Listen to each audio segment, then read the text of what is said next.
All right. Hey there, folks. Even though convention signings and other live events are back on track, I figured I would keep bringing book tour to you. So, welcome to Russ's Rockin' Rollercoaster, intriguing interviews with creative minds. Well, they say either go big or go home. And since tonight is our spring 2024 season finale, holy cow, after tonight, I will in fact be going home. Well, here, but I also wanted to go big. So, for those of you who have been watching the show, you know we're huge Star Trek fans here on the roller coaster. So, I wanted to take some time to talk about the underlying fundamentals of the franchise and whether or not our beloved TV and movie crews have lived up to those ideals. So tonight we'll be discussing discussing Star Trek, the Prime Directive, Utopian Dream, or colonialist propaganda. On our panel tonight is my pal and fellow Crazy Eight inmate, Bob Greenberger. Bob is a writer and editor of science fiction, fantasy, and pulp, and worked as an editor for DC Comics and Marvel Comics. Bob has also written and edited several Star Trek novels. Welcome back, Bob. Hey, good evening, Russ. All right, good to see you. All right, also on our panel is my pal Ella Pearson. Ella hosts the Generations Geek podcast and co-hosts the Discoverage Star Trek Recap podcast. Welcome back, Ella. Thank you. All right. And rounding out our panel is my most excellent friend and author, Christopher D Abbott. A lifelong Star Trek fan, Chris is the award-winning author of science fiction, fantasy, horror, and the wildly popular Watson Chronicles series featuring new stories about Sherlock Holmes. Welcome back, Chris. Thank you very much, Russ. It's a pleasure to be here. All right. So just a heads up to the folks at home, feel free to send me notes or questions you have for the panel in the chat box during the show, and we'll get to a few at the end. So I thought a lot about this. I've been planning, for those of you who are watching, this has been on my docket for quite a long time. And a lot of times we'll talk about various series or captains and this, that, but I really wanted to dig into kind of, one of the themes of Star Trek. So, but before we dive into the rest of it, I want to read something to you that Captain Archer said on Enterprise. And this is the quote: "Someday my people are going to come up with some sort of doctrine, something that tells us what we can and can't do out here, should and shouldn't do. But until somebody tells me that they've drafted that directive, I'm going to have to remind myself every day that we didn't come out here," meaning space, "to play God." So my question is this, and it's not at this point specific to the Prime Directive, but in general, as an individual and as a culture, how important do you think it is to have a guiding sense of principles, and how strictly should they be enforced? In short, should we as humans, as society, should we have a code? And I'm going to start with Ella. Oh boy. I mean, I think it's enormously important. I mean, the first thing I thought of when you were asking this question was like, wartime paramedics, and like maybe let's not take aim at the like doctor who has the Red Cross on his helmet, which I feel like is so important because you have to, I mean, even talking about obviously, no, we still have war. There's no war on Earth in Star Trek, but I feel like it's important because you also have to like keep people in check. Yeah. There's you can get into a tense situation. You want to be able to know like your rules or remind yourself, like Archer said, I have to remind myself not to play God. That's a really good quote. I mean, he said it all right there. So Chris, what about you? Do we as an individual, I'm talking about you and or anyone, and more collectively as a people, is it important that we have a code of ethics to use as the framework of how we have decided to treat one another? Yes, because we can't be trusted. We can't be trusted to do things right. We need a rule of law. We need a structure to work within. And I think a code of conduct now in the 21st century is kind of standard for everything we do at our workplaces. And I think by then you would have expected that to have been expanded to a much greater and deeper level. But yes, we need something. We need definitely a set of rules to say, hey, we shouldn't do that. I don't think that will stifle creativity and other things, but what it will do is just set those boundaries that are absolutely necessary. So what about you, Bob? Do we need societal ethics? Do we need individual guardrails to sort of keep us on track, or should we just sort of go out into the great beyond and just do what we do? Oh no, we definitely need something. As you were reading that, I was thinking to when Columbus bumped into North America, had Europe actually talked to each other rather than had constant warfare. I wish they had gotten together and said, all right, we have this new land we're going to all want to explore. We should have some common ground rules. But instead, everybody ran over for a land grab and decided that the people who were there originally were savages. I mean, the arrogance of the European explorers, proves to us the need for this when we go out into the stars. I And agree entirely. and the question is though, I mean, how, and the second part is how strictly, should they be enforced? I mean, I don't want to necessarily go down to this rabbit hole right now because it's a whole separate topic, but I'm going to bring it up because it's timely. Think about what's happening in Israel. Jews are being blamed as being the worst monsters on earth, which of course is abject nonsense.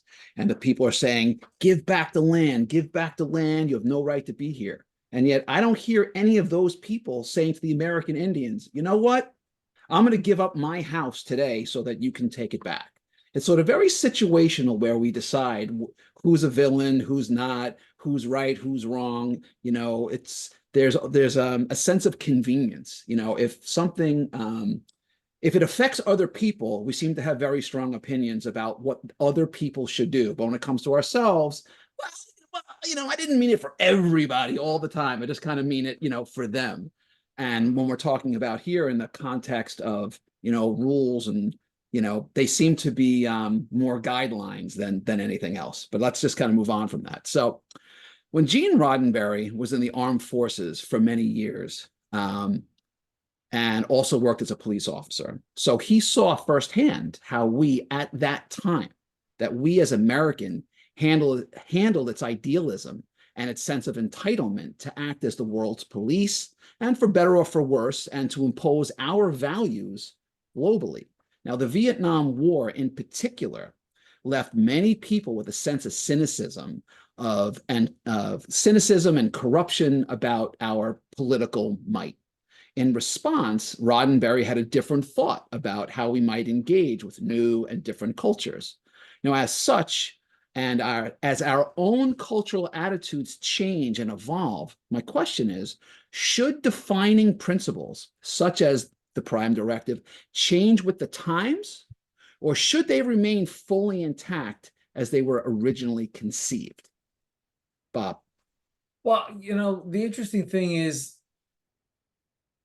our Constitution had the actual Constitution and the Bill of Rights, and then we kept adding and modifying our own Constitution.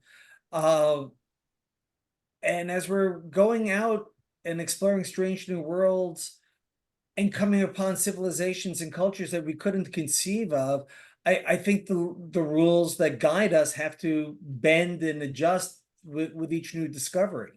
Right. I think you look at Picard, who handled first contact situations vastly differently than Kirk, because the times had changed. Yes. Yeah, agreed. And I think also, just to add to that, I think the fact is that you're sending people to the very unknown. That was the whole point of some of these shows. They were heading out to the unknown. So, of course, the buck stops with the captain at that point, because those decisions have to be made by the captain. And I think that's where we see that interpretation change, because situations change. But Ella, what about you? Do you think we should sort of, just broadly speaking, whatever culture you're in, if they have a set of guidelines for what is appropriate, should they just be written in stone and obeyed to by the letter from the moment they're conceived? Or should there be an evolution of those, guardrails over time, because societal ideologies might shift over time?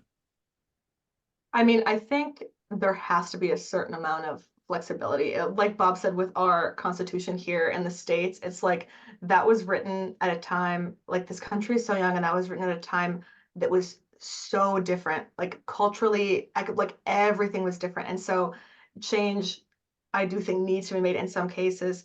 The Prime Directive, I feel like, is a little different in that it's pretty, especially with the like no contact. I things bet are a little different. we're going to get to Sorry, that. We're getting I to won't. that I'll next. wait. I promise. I promise. I promise.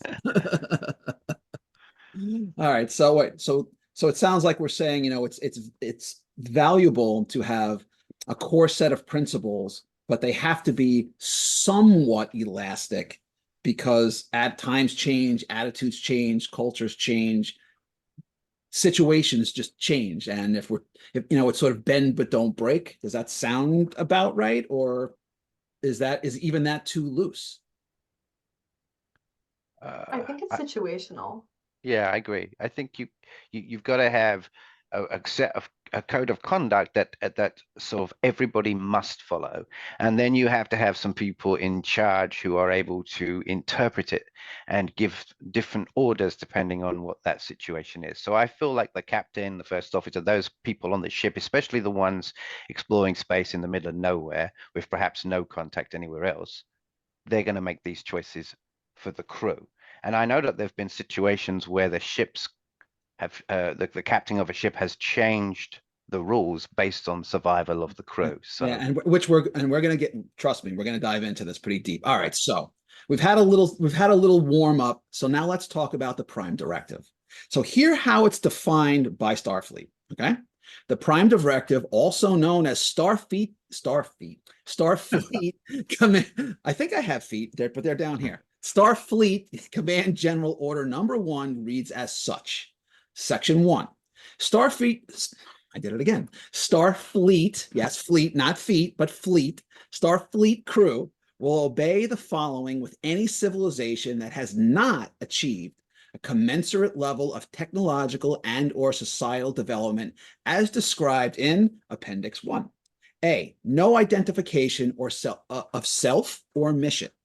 B, no interference with the social, cultural, or technological development of said planet. C, no reference to space, other worlds, or advanced civilizations. And D, the exception to this is if they just do whatever they want. No, I'm just kidding. The exception to this is if said society has already been exposed to the concepts listed herein. However, in that instance, Section 2 applies. Okay, Section 2 says, if said species has achieved the commensurate level of technological and or societal development as described in Appendix 1, or has been exposed to the concepts listed in Section 1, no Starfleet crew, and I remember I did say fleet, not feet, no Starfleet crew person will engage with said society or species without first gathering extensive information on the specific traditions, laws, and culture of that species civilization. Then Starfleet crew will obey the following. If engaged with diplomatic relations with said culture, will stay within the confines of said culture, its restrictions, and no interference with the social development of said planet. All right, there's a lot to unpack there. So broadly, I mean, so they've got a list of rules of engagement here or non-engagement.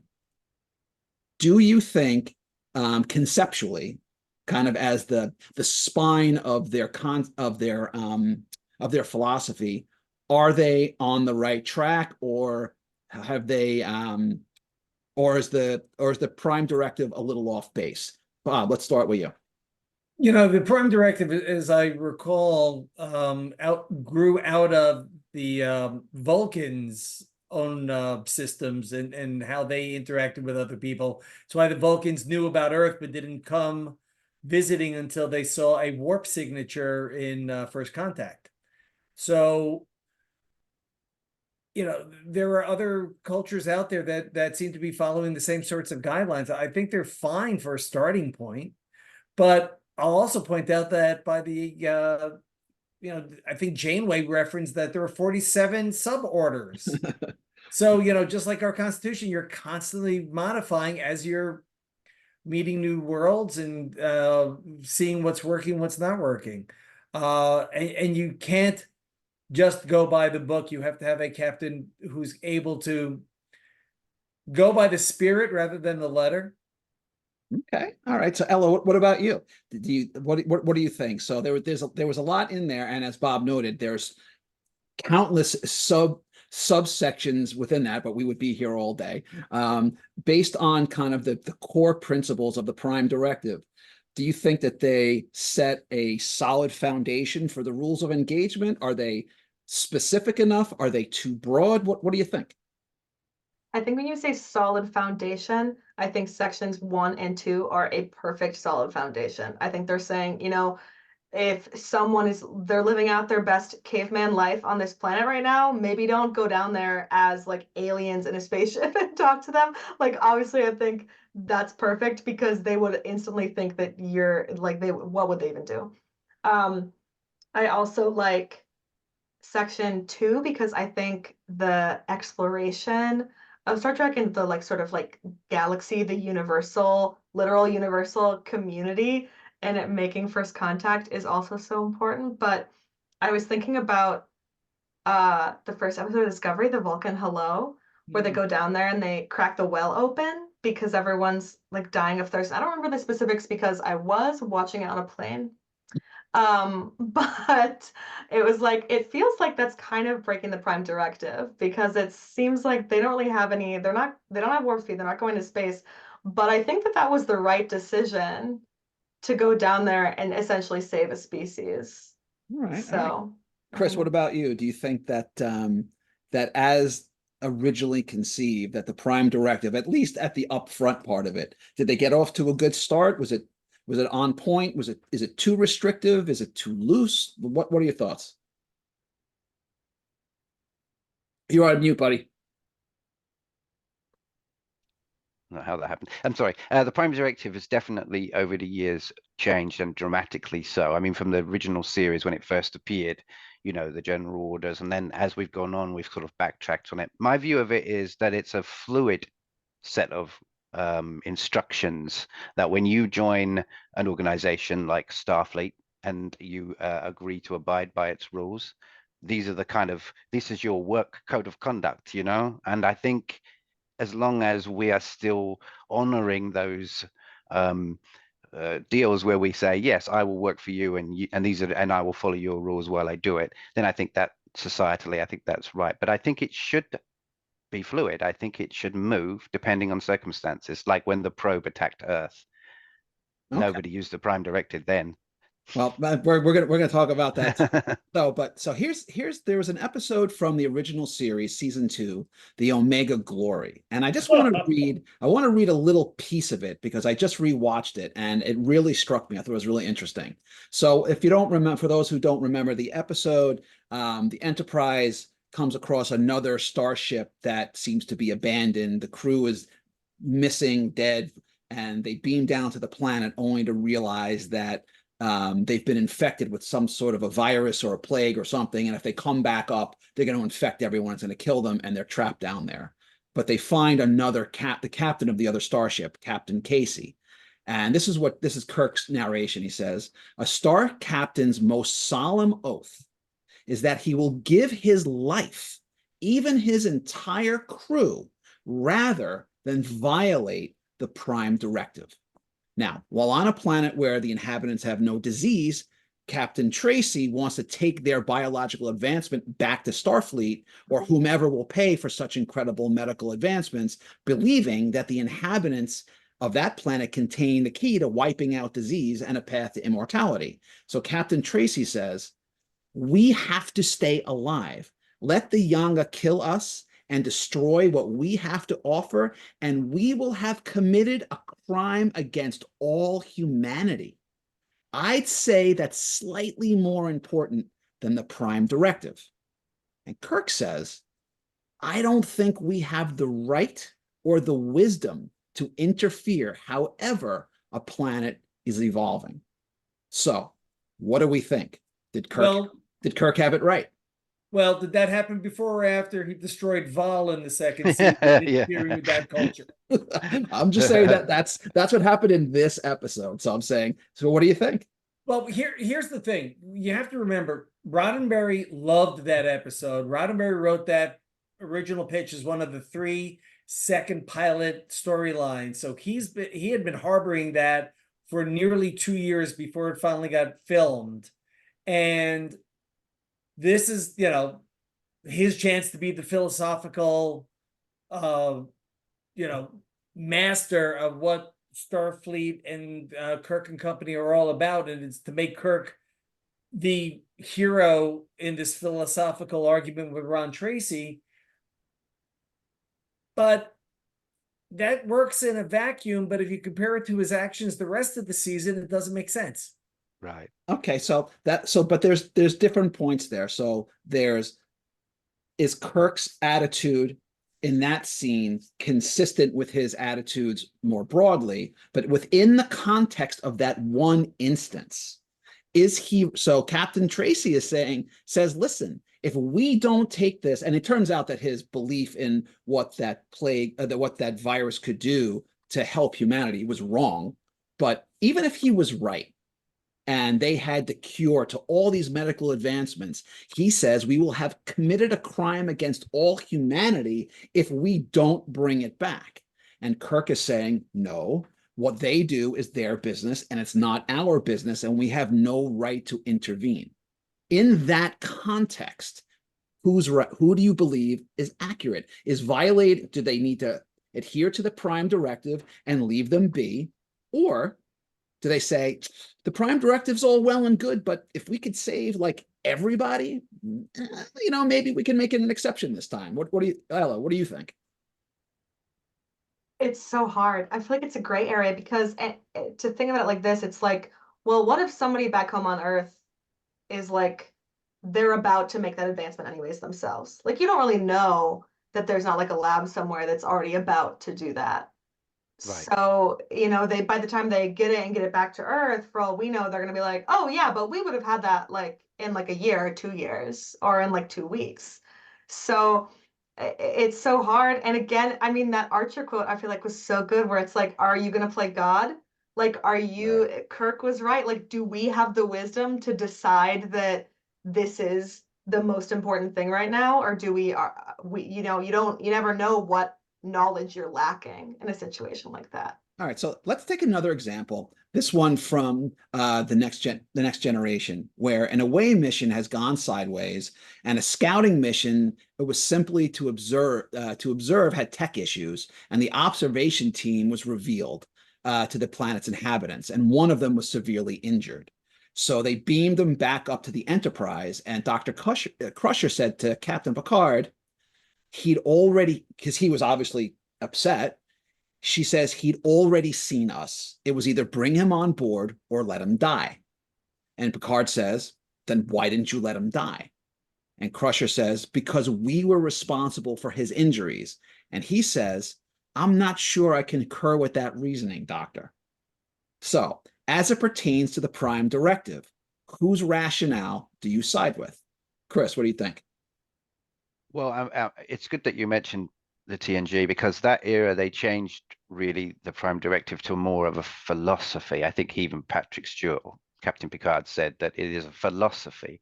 So by 80 years in the future from that last point, we're starting to see this fluidity, this stuff. But I do think that captains in the TNG era were fierce about the Prime Directive, but were very quick to break it. I mean, Jean-Luc Picard broke it a number of times, and so on and so on. So I think the philosophy idea makes more sense, in the sense that as the captain making those decisions, you're saying this is what the Federation will tell us, this is what the Prime Directive says, but the situation here is different. And I don't think any Starfleet captain would allow their entire crew to die if they could help it. And I think breaking the Prime Directive means possibly that would be the only way to help it. Then they should. The other thing to consider here is you've got competing philosophies. Crusher is a doctor who took the Hippocratic Oath. Right. So how do you match the Hippocratic Oath against the Prime Directive? Well, that's what I'm asking you. Yeah. I mean, yes, that alien saw the Starfleet officers. Big whoop. If there's no evidence of, where they came from or what they are, You know, he could have been hallucinating from his injuries Right. or whatever. I wouldn't have let him die. And a whole planet full of people seeing one or two aliens, you know, even in their entire propaganda. I can't believe for a second that that is the butterfly squishing moment, that the entire culture, because three people saw aliens, that they couldn't possibly justify or explain to anyone. But give them 100, 200, 300 years later, when they've got basic technology and a little bit of understanding, that might be far worse. Well, I'm just to play a little devil's advocacy here, and I'm not taking a side either way necessarily. I'm going to make you guys take sides. Let's just say that by, intervening, they save this life, and this guy sees all this fancy tech, and it kind of either sparks ideas or he sneaks a little tech off the ship, because you never know, and Right. it could potentially have a domino effect on his culture, for better or for worse. Now, I'm not saying that would happen, but I don't think you could argue that it couldn't happen. So then the question becomes, is it appropriate? So Ella, what do you got any thoughts there? I mean, yeah. I mean, if I was Dr. Crusher, I think I would have done the same thing. I don't recall the episode too much. But I think then if you're gonna take him, it's like then you're like, well, you're staying with us now. Like he can't go back, because how do you ever know that he's not gonna, I mean, I guess he could go back, but then he just talk about it. I don't know, it's so hard. But the Hippocratic Oath is such a good point, because I Yeah. think any Starfleet officer any good Starfleet officer that has the right like philosophy is not going to sit there and let somebody die in front of them, especially if they felt like they were responsible. All right. And so I think almost any Starfleet officer would break the Prime Directive there. But if it were me, I would be like, you can come with me and I'll save your life, but like then you can't come home. I don't know. I don't know. Right. That's a curious one for someone who's on their deathbed. Do what I say or you die.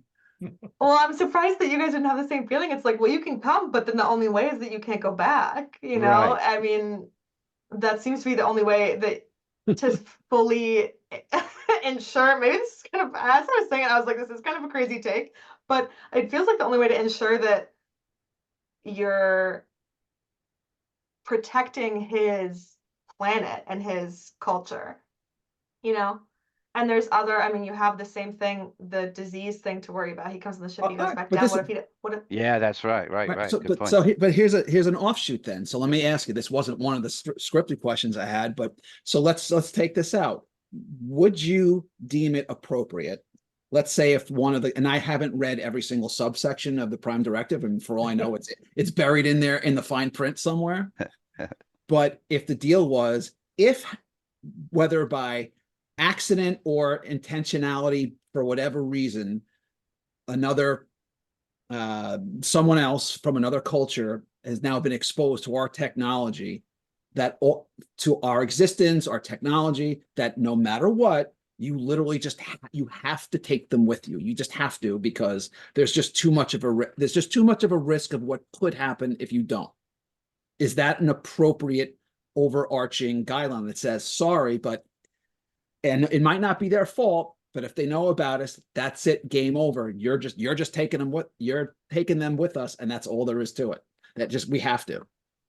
What do you think? definitely don't think, I don't think it's appropriate, but it's like Picard walks in the room, the guy's on the ship already. Yeah. It's too late. Sorry, I want to let you guys speak on this too.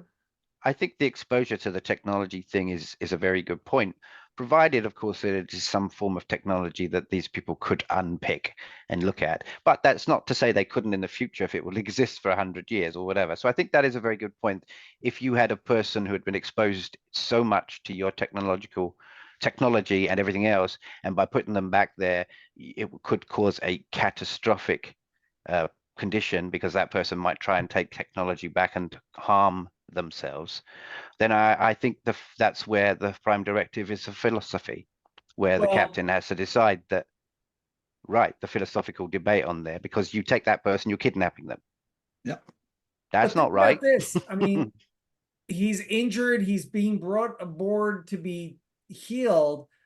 And if you're worrying about the Prime Directive, well, that's where your security chief should be making sure the guy doesn't walk off with a salt shaker or something. Right, or a tricorder or something. Right. But also, I would imagine if you beam that person down, I'm sure the transporter chief would know if there's any articles that aren't them. Well, they always I seem to conveniently assume. miss something when the plot requires from it. They're like, oh, how did we miss that? I'm just messing with you. All right. So in an episode of Strange New Worlds, the crew encounters a culture where a single child is strapped into a machine to be tortured to death, essentially, in exchange for the peace and safety of everyone else. So they debate as to whether that's a valid cultural approach. Now, regardless of how the crew might feel, is it any of their business? Who gives anyone from, let's say, from Starfleet dominion to decide what is and is not acceptable for other people? Do they have that right? What do you think, Chris? No, I don't think they have the right at all. I don't think they have the right to go onto anyone's planet and enforce their rules, because that's not their land, and their rules technically shouldn't apply because it's sovereign land. So I think that's an issue. The second part of that question, I think, is more along the lines of that it depends on where these people are technologically sitting. If they're sitting at pre-warp civilization, then they're us, and that would be catastrophic, because if an alien spaceship landed here, no one's going to be waving peace flags. They're all going to be pointing guns at it. Do you see what I mean? So it does depend on the situation. Ella, what do you think? Does if the Starfleet crew comes down, they learn about this other culture that seems to be going great, but it comes at a very specific and unique price, and they say, I can't let this happen. But do we have to let it happen? Because to them, it's horrifying, but it's not it ain't your house. It doesn't matter. You don't get to decide what we watch on TV in my house. Only I get to pick. What do you think? I love this one because this is like a classic debate, right? That like, oh, you have a perfect society and every single 99.999% of people are living in a perfect utopia, but somewhere there's one person who is being tortured or like something crazy. But I think in this specific situation, I agree with Chris. You can't really touch it, especially if you're following the Prime Directive. And again, if the implications are that if they save that one person, that then the whole planet is going to fall into disarray. You can't do that. That's not on you. Right. Um, I mean, they would never do this on Star Trek because Star Trek doesn't do this kind of thing. But let's just, for argument's sake, let's say that it wasn't one person. Let's say it was 100 people or 1,000 people, but it wasn't just torture, but it was worse. Let's just say it was like horrifying, something really, truly, just really despicable behavior towards a whole bunch of people. And you can use your imagination to kind of what I'm implying. Would you still be able to walk away? Well, you've changed the scenario. Okay, but this is well. But Hey, look, I think, my show, my questions. yeah, no. I think I think in that instance, I think no, you are still on a sovereign planet. I mean, the point is that we don't wander into another country and say, look, we really don't like that. We shouldn't do that. I mean, we have done that, but I'm saying we don't wander into other countries just because they're doing stuff we don't like. I don't think that societally, if we've evolved to the point where we're going out into space, I think these questions and debates have been going on for hundreds of years. I don't think anyone is realistically going to go down and apply human values to a group of people who aren't human, who have never understood our values and don't care. Well, and that's actually that's where we're going to end up next. So just a quick interlude for the folks who came in a little late. If you have any questions or comments, send them in the panel in the chat box, and we'll get to them a few at the end. So for me, I think this is just my take, that the most important question about tonight's theme is actually right there in the opening of every Star Trek episode. These are the voyages of the Starship Enterprise, its continuing mission to explore strange new worlds, to seek out new civilizations, new life and civilizations, to boldly go where no one has gone before. Now, I'm going to play a little devil's advocacy here again. Let's take a laser-focused look at what's actually there. Now, think about that. To seek out new life and new civilizations to boldly go where no one has gone before. Now, that can absolutely be seen as an aspirational philosophy, but just because the Federation decided amongst itself that's what it wanted, does that mean it has the inherent right to do so? There are no intergalactic Bill of Rights that exist throughout eternity. Only the rights the Federation decided it deserved to have. So what if, for example, the rule was you get your planet and how you deal with it is up to you. We get our planet and how we deal with it is up to us. You stay in your lane, I'll stay in mine. Now, I'm not saying that's how it should be, but once you wander out into the wilderness, who decides what the rules should be? And what if your rules don't coincide with someone else's rules? So is the Federation, do they decide, are they just really in their way? Are they just colonialists kind of dressed up in this sort of aspirational philosophy? Or have they just said, you know what? We're going to do what we want. Sure, we made rules for ourselves, but we're choosing to go out there and mess with other things. And No. Just hold on. I'm just framing it up. Then you can go nuts. I'm asking the question. So do they have that right to go out there and decide we're going to make our rules, but who says their rules are right? But they're saying seek out, not colonize. Yes, exactly. Just because you seek out new life doesn't mean you want to break bread with them. You found them and you can't communicate with them, or their philosophies are abhorrent to you. It doesn't mean you're taking over. Remember, the Federation, you apply for membership. Right. You know, the people who apply for membership agree with the Federation charter. And some planets don't agree with the Federation charter because of their own society. You can't presume that the Federation are colonialists. Yes, critics can say that, but you compare the Federation to the Klingons or the Romulans or some of the other races, and you know, they're conquerors. We're not, and there's a big difference. I think so too, and I think that from my perspective, I think Bob's hit it now right on the head. This is a group of like-minded people that have come together in harmony to try and make a better society, and those rules are always examined when new members come in, and I think that's where we see the evolution of it. I don't feel in this instance that they would. I just don't feel like that situation you painted would ever come about. I just can't see it, because I feel like Bob's right. They're out there. They're looking for new life. Obviously, looking for new members too. That's why they explore space. We don't know, but Ella. Oh, what do you think?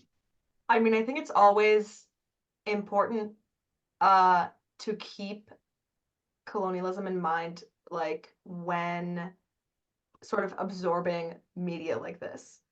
However, I do think I agree in this case with Chris and Bob in that I don't really think that Star Trek, I think the argument that it could be colonialist propaganda kind of falls flat, just in that they're not really they're not going out, they're not like, well, we need dilithium for the warp core, so we're going to take it. They're not doing that. I think obviously a utopia is hard to define. Is it time to bring up Bajor?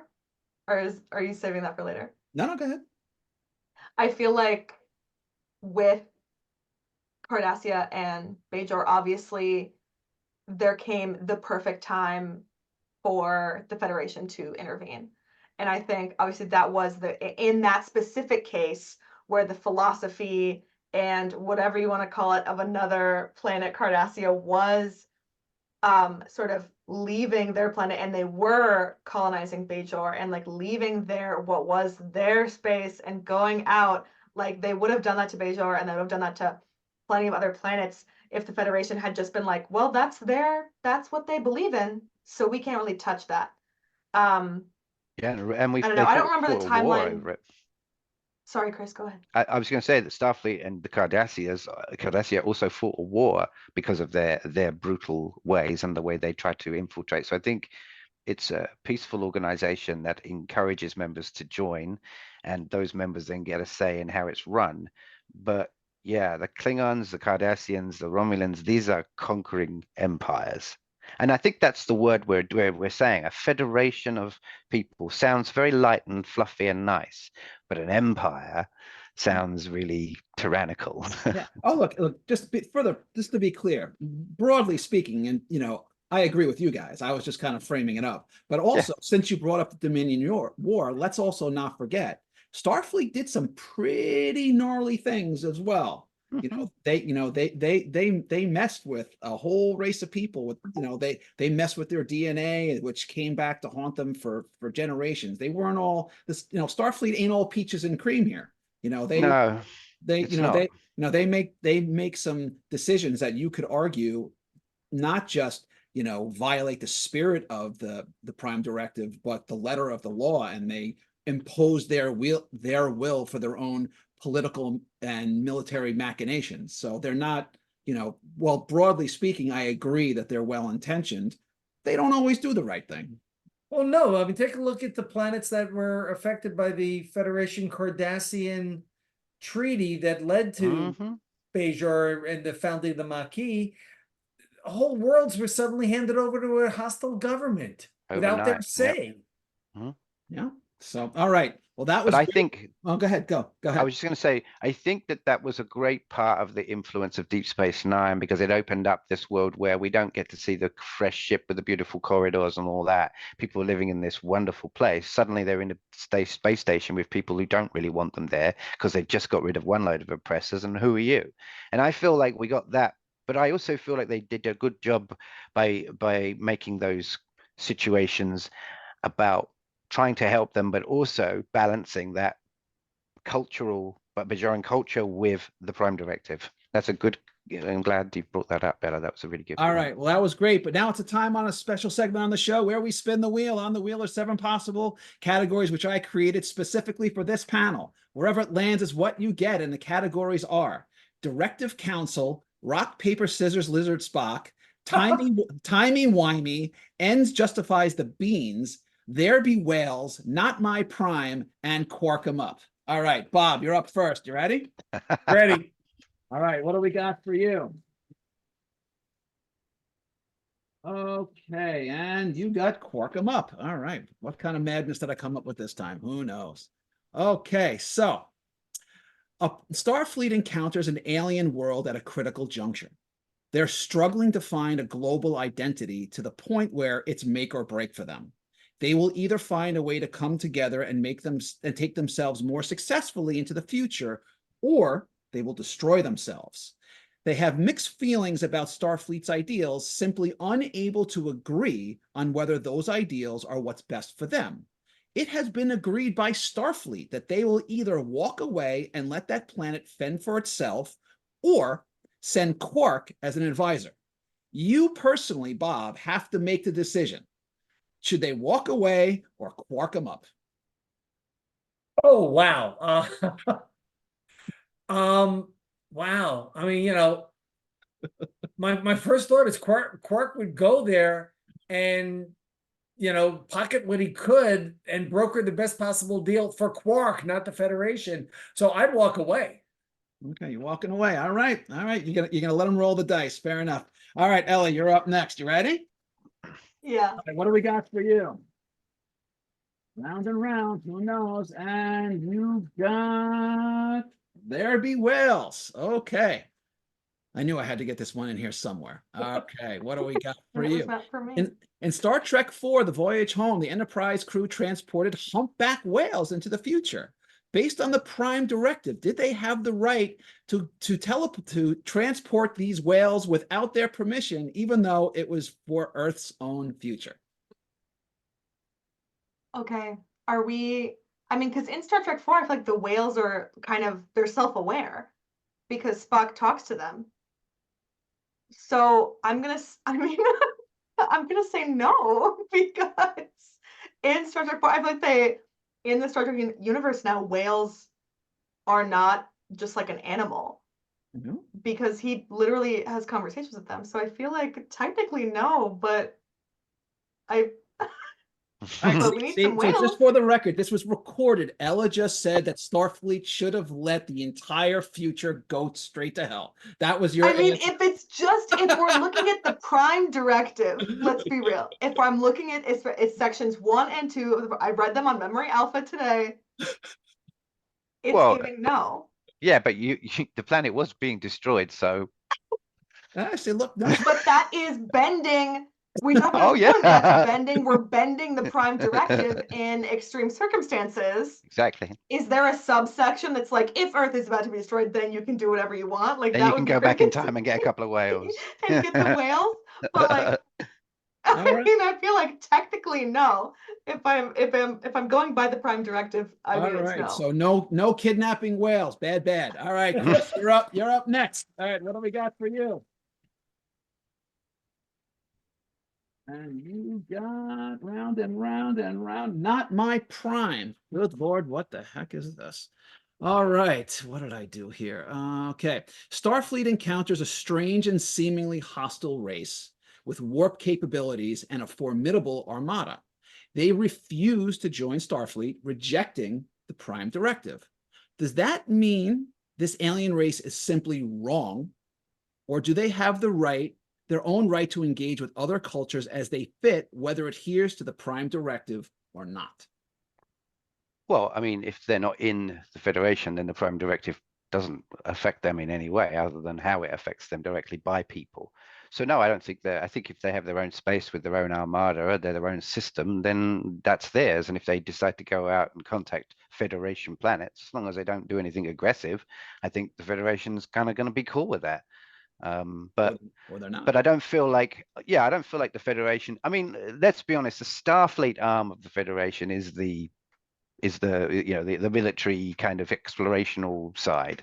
So I do feel like there might be admirals there that say, keep an eye on these guys, send a few big ships down there. But that's about it. I think they have the right to manage their own space in the same as people do on their own planets or in their own countries. All right, that was great. Now it's time we're going to pick your poison. I've got 3 choices for you, A, B, or C. I'm not going to tell you what's behind each, but I will tell you that they're all related to tonight's theme. All right, Ellie, you're up first. A, B, or C? A. A. All right, captain's choice. You are the captain of the Enterprise. You and your crew have come upon a planet inhabited by billions. They are in the midst of a civil war. Interfering would violate the Prime Directive, no question. You have 2 choices, and you have to pick, okay? You can intervene, save the entire planet, and help set them on a better path for the future. But in doing so, you as captain, you personally survive, but your entire crew is killed in the process. Or you can follow the Prime Directive and let the citizens of the planet figure it out for themselves. But in doing so, all billions on the planet destroy each other. Captain's choice. Sacrifice your crew and violate the Prime Directive to save billions, or sit this one out and watch billions die in the process. Is that just for Ella? You're like, thank goodness. Did you say, sorry, did I miss, did you say whether am I allowed, I would be breaking the Prime Directive to intervene? Yes. And I know ahead of time that my crew would die? So if you do it and if you intervene, you're going to save billions of people, but your crew will die. If you don't intervene, your crew is safe, but all billions on the planet are gone. All of them. I think I don't intervene. Oh, wow. You're going to let billions die. Wow. You're a mass murderer. I Wow. think I didn't think you had it in No. you. No, I'm No, just I'm kidding. not. I'm kidding. I'm just kidding. I'm just messing with you. All right. Okay. I'll let you go. Okay. I worry for Ella's father. I know. Good Lord. You know, I thought he did a better job raising you, but what can I say? No, I think you've made the right choice, Ella. I'm sorry. I agree with you. All right, Thank you. All right, Chris, you're up next. You got B or C? Well, I'm going to go for C. All right. So righteous savior. I don't even know what this one is. Okay, the Prime Directive is a tricky concept, and yet we have been granted two options that would put you in constant friction with the Prime Directive, and you have to pick one. You can have the ability to time travel at will, with the ability to redirect outcomes, or you could be the captain of a starship with a crew of your choosing. I don't like the idea of people popping back in time and mucking around with that. So I'm going to go as the idea with the captain of a starship, because that's a linear path. And I think that's better. All right. All right. Fair enough. All right. So Bob, you got B, which is truth serum.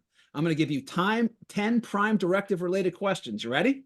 Here we go. Uh-oh. Favorite Prime Directive storyline?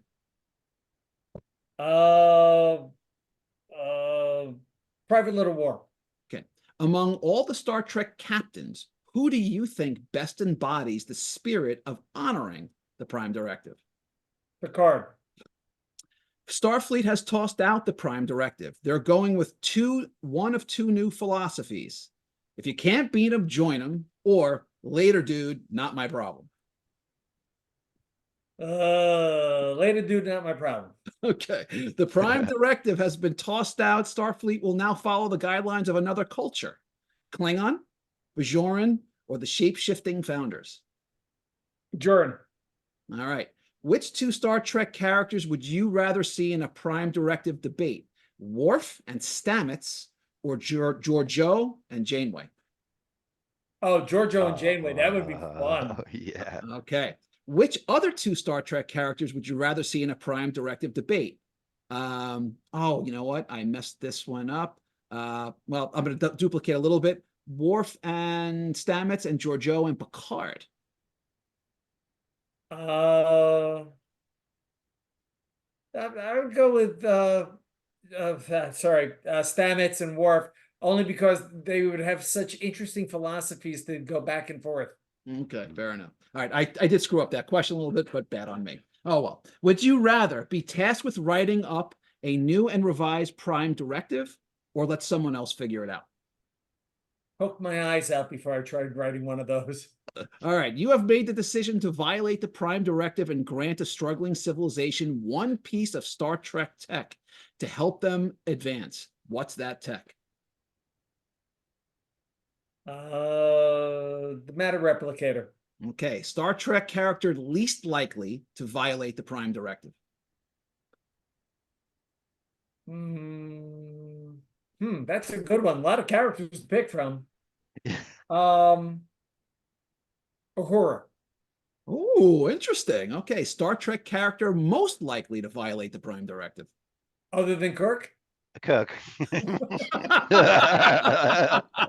Okay. Didn't Uhura put someone in a cupboard at Phaser Point? I mean, just saying.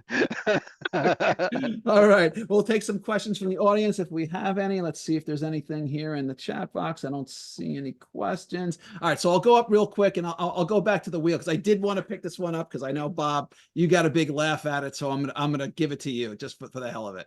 Our beloved Star Trek crew was once again faced with a Prime Directive conundrum. They simply cannot decide what to do. So they leave it up to chance. They are debating between flipping a coin, one round of Dabo, or a round of rock, paper, scissors, lizard, Spock.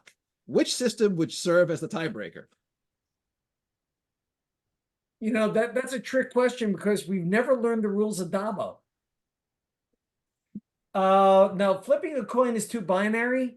So I would probably go with rock, paper, scissors, lizard, Spock. Okay, there you go.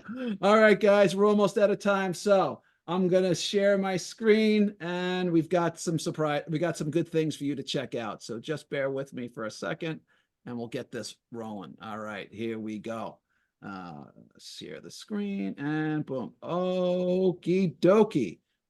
Bob, what am I looking at here? Coming in October from Inside Books, this is a $150 oversized slipcased hardcover. It's called Superman: The Definitive History. I co-wrote this with Ed Gross, and it really is trying to be as definitive as possible from Siegel and Schuster's initial ideas for a Superman. right up to, through the James Gunn film. Wow. So that's a hardcover with the slipcase, right? It looks beautiful. Ooh, Yeah. that's a gorgeous looking book. So is it out now or is it coming out? No, October. October. All right, great. And we'll be able to get that kind of where all books are sold. In theory. All right, most excellent. All right, guys, if you're a Superman fan, that is a gorgeous looking book. So make sure you pick up a copy. All right, Chris, my man, what am I looking at here? You're looking at book 1 of The Shadows of the East End, Sherlock Holmes mystery stories set in 3 different books in 3 different streets. Blessington Street is book 1, Frying Pan Alley is book 2. And the idea is that this is a longer story arc, but individually each story would have its own mystery solved so that you always have something to look forward to, you know, in the next book. So, and that's it. That's out now, available. And the second book, book 2, will be out at the end of June, once my editor, Scott, who I think is still here, gets a copy of it to edit. All right, excellent, guys. I'm just telling you, for the Sherlock Holmes fans out there, I gotta tell you, you gotta jump on board with my man Chris. Chris is honestly, he has taken the Sherlock Holmes fiction into a whole new realm. He is, bar none, one of the single best Sherlock Holmes writers working today. Honestly, pick up any of his Sherlock Holmes books and definitely get this one. You will not be disappointed. This is every time he nails it, every single time. So make sure you get them. All right. So as for me, kind of following in the spirit of the Prime Directive and how we deal with other cultures, I'll encourage you to check out Blunt Force Rising, my latest Angela Hardwick sci-fi thriller. In Blunt Force Rising, Hardwick, who's this, she's a hard-boiled private detective. In my mind, she's sort of a mix between if Blade Runner, X-Files, and Fringe had a baby. That's kind of the universe you're talking about. Hardwick and her protege, Eric Whistler, providing extra security on a Galaxy cruise ship, which you can see right there, during an AI, robotics, and cybernetics conference. And right at a time when androids, as you can see right here on the screen, have been granted rights as citizens. Now, just because they've been granted rights as citizens on paper doesn't mean that everyone's necessarily on board with it. And for my purposes, I looked at androids as being a surrogate for any marginalized group who seem to engender all sorts of hatred for reasons that are not entirely clear. Anyway, while they're on this ship, the pro and the anti-android contingencies are already at each other's. They're already pissed off and fighting with each other when a murder takes place on board. And it sets off a chain reaction where it's kind of like a fight to the finish. And it really kind of one of the big philosophical issues and themes that comes up with throughout the book is really who has a right to be, who has a right to survive, and who doesn't. I will encourage you to check it out. It's also a locked room thriller. As you can see, they're a million miles from anywhere. Communication is blocked, and there's literally no way off that ship. So there's no way to avoid the confrontations. Blunt Force Rising, it's available on Amazon and published by Crazy 8 Press in paperback and ebook. All right, folks, that is our show, and it's our season. I want to thank Bob and Ella and Chris for stopping by and talking to Star Trek, the Prime Directive. And I want to thank everyone who's been watching at home and who's been supporting the show. As always, please subscribe to my YouTube channel. And as always, be kind, be gentle and generous of spirit. And for God's sakes, go read a book. Until then, myself and Chris and Bob and maybe Ella, come see us in July at Shore Leave. This July at the new location, and I will be back on the air in September with a whole new season. That's it for me, guys. I'm signing off, and I'll be back in a couple of months. Be good, live long and prosper, and I'll talk to you guys later. Bye now. All right. Bye.